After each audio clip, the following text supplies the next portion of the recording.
चूंकि संविधान बनाते समय हमने बाहर से नकल किया, तो बाहर की हमने फिलॉसफी भी ले लिया, बाहर की आइडियोलॉजी भी ले लिया, और उनको समझ में नहीं आता था धर्म रिलीजन में अंतर। हमने वही गलती कर दिया। और चूंकि जजेस भी इसी समाज से निकले होते हैं, तो सुप्रीम कोर्ट ने अपने कई सारे जजमेंट में ये गलती कर दिया, जहां उन्होंने धर्म को रिलीजन बना दिया, रिलीजन को धर्म बना दिया। इसलिए मैंने लेटेस्ट पीआईएल फाइल किया कि सारे सरकारी आंकड़ों से धर्मनिरपेक्ष शब्द हटाया जाए, और उस पर केंद्र सरकार के गृह मंत्रालय, कानून मंत्रालय, शिक्षा मंत्रालय, संस्कृति मंत्रालय को नोटिस जारी हुआ है। अगली सुनवाई शायद मई में होगी फिर से उस पर। दूसरा, हमने मांग किया है कि जब धर्म एक है, रिलीजन अनेक है, तो जितने सरकारी फॉर्म होते हैं इस पे धर्म पूछना बंद किया जाए। चाहे वो राशन कार्ड हो, चाहे अपना वोटर आईडी का फॉर्म हो, स्कूल में एडमिशन का फॉर्म हो, उसमें धर्म क्यों पूछते? भैया धर्म एक ही है, धर्म एक है, पंथ अनेक है। तो पंथ पूछो, धर्म नहीं पूछ सकते। धर्म एक ही है, सनातन धर्म है। इसलिए उसमें जब ऑप्शन नहीं है तो पूछना क्यों उसको?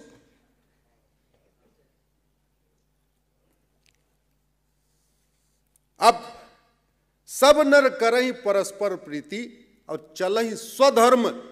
तो स्वधर्म पे तब चलेंगे पहले जब धर्म पता हो, अष्टांग योग पता हो, भारत की संस्कृति पता हो। पूरी दुनिया में गुरुदेव महिलाओं के प्रति 3 भाव है।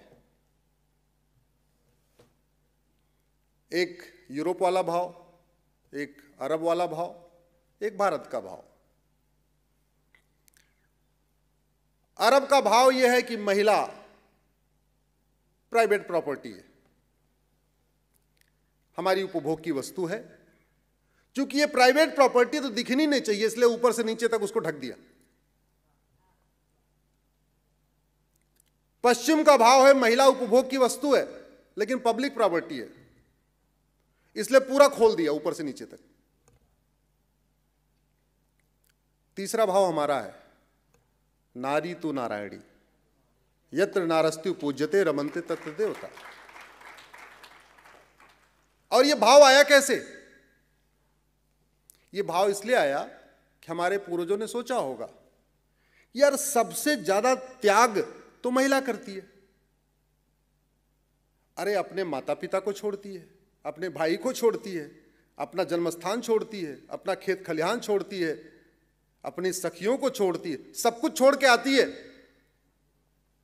तो इसलिए उसको थोड़ा ऊपर रखना चाहिए। और प्राचीन भाव देखिए, राजकुमारों का नाम राज्य पे नहीं होता था, राजकुमारियों का नाम राज्य पे होता था। गंधार राजकुमारी गंधारी, सौमित्र सौमित्रा, कौशल कौशल्या, पांचाल पांचाली। यह भारत का भाव रहा। दुनिया में 1100 रिलीजन है, धर्म तो एक ही है, रिलीजन 1100। महिलाओं की पूजा केवल सनातन धर्म में ही होती है और कहीं नहीं होती। बाकी और कहीं महिला को पूजनीय नहीं माना जाता। और कुछ रिलीजन में तो महिला को पूजनी तो छोड़िए, उसको पूजा करने का भी अधिकार नहीं है। कुछ रिलीजन में तो महिला को पुरुष के साथ बैठ के प्रेयर का भी राइट नहीं है, लेकिन हमारे यहां है। शब्द देखिए, गृहिणी, जिसका पूरा गृह ऋणी हो उसको कहते हैं गृहिणी। पुरुषों के लिए ऐसा कोई शब्द है क्या? नहीं है। यह हमारी संस्कृति थी। तो कायदे से जब देश आजाद हो गया तो हमें हमारी संस्कृति के अनुरूप चलना चाहिए था, लेकिन उस समय के आजादी के बाद शासन व्यवस्था ने बड़ी गलती किया। देश स्वतंत्र हो गया, इंडिपेंडेंट हो गया, लेकिन स्वतंत्र नहीं हुआ। इंडिपेंडेंट तो हुआ लेकिन अपना स्वतंत्र नहीं हुआ, अपना तंत्र नहीं हुआ। और सोवरिन तो बिल्कुल नहीं हुआ। संविधान के प्रियम्बल में गुरुदेव सोवरिन शब्द उपयोग हुआ है। सोवरिन का मतलब होता है संप्रभु।